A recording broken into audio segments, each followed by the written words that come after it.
Amin'ny fifaliana indray ny arabako antsika rehetra amin'ny anaran'i Jesosy Kristy, anarana mahafinaritra ary anarana tsara indrindra.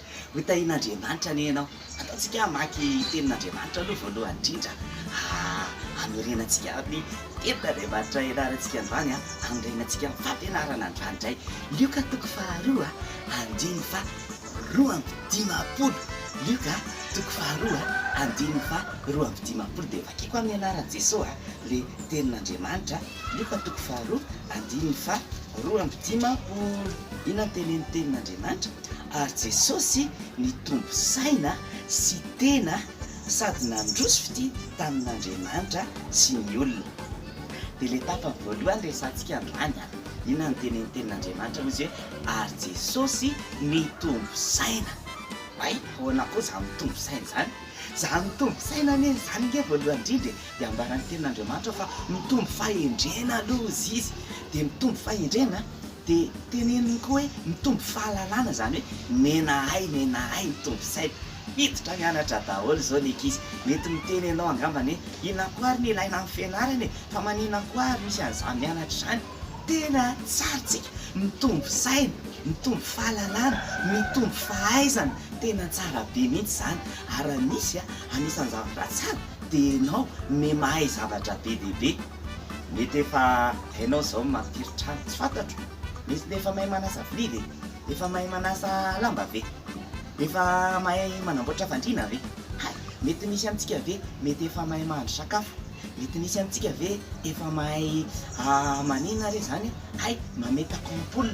Mety misy amintsika ve? Mahay mandrafitra hazohazo manao latabatra sy ohatran'izany? Tsy fantatra hoe hatraiza zao fahalalanao sy ny fahaizanao.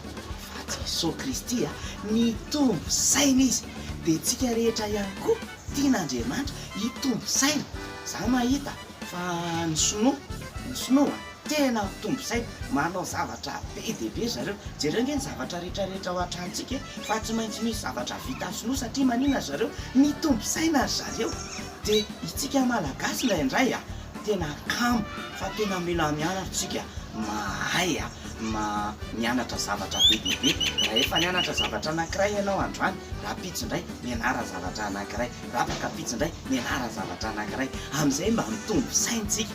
Fa mampalahelo zany hoe mivavaka ianao manana an'Andriamanitra ianao nefa ny sainao tsy mitombo. Fa hitantsika teto Jesosy tena mitombo saina. Andao koa tsika rehetra hitombo saina. Fa na ny olon-dehibe ary mila mitombo saina, mitombo fahalalana. Be dia be ny zavatra mbola tsy haintsika. Fa andao isan'andro isan'andro hianatra zavatra foana tsika, hianatra foana. Misy zavatra tsy mbola hainao ve? Andao ianarana. Mety te hianatra tenim-pirenena hafa ve? Andao ianarana. Andao hianatra zavatra be dia be tsika. Fa tena tsara ny mitombo saina. Dia tahian'Andriamanitra daholo amin'izao fidiran'ny mpianatra zao andeha hianatra ny mpianatra, andeha anatitra mpianatra ndray aman-dreny samy hotahiana daholo tsika rehetrarehetra. Dia hotahian'Andriamanitra indray ny tao-pianarana hitombo saina daholo ny antsika any am-pianarana any. Ary zay zavatra ampianarana antsika dia ho raisitsika amin'izay mitombo ny saintsika, mitombo ny fahalalantsika. 1+1=2 zao mety zay no hainao. Fa dia mbola hitombo indray ny fahaizanao, hay zavatra be dia be ianao hanana fahalalana be dia be. Tahian'Andriamanitra daholo dia hitombo saina daholo.